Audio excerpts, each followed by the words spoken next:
on a peut-être été moins au front par rapport à ce problème spécifique du dessin face aux religions, et en l'occurrence ici à la religion musulmane. Cela dit, j'en ai fait beaucoup de dessins.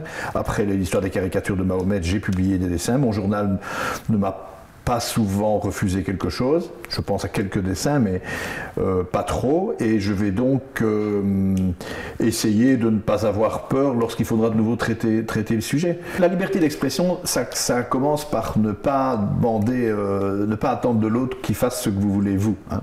Donc chaque dessinateur fera ce qu'il voudra, selon moi. Voilà.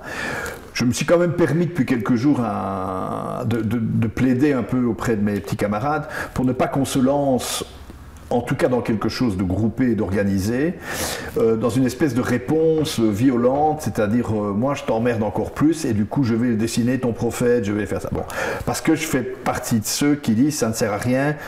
Les caricatures de Charlie Hebdo ont blessé des musulmans qui n'avaient rien de violent. C'est le droit de Charlie Hebdo de l'avoir fait, c'est leur problème, c'est pas le mien.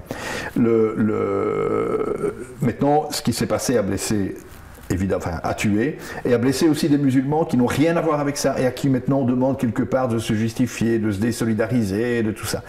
On ne va pas encore les blesser une troisième fois en leur disant eh bien, ta religion, de toute façon, c'est nul, c'est la base de tout le problème. Bon, ça c'est ce que je pense, moi.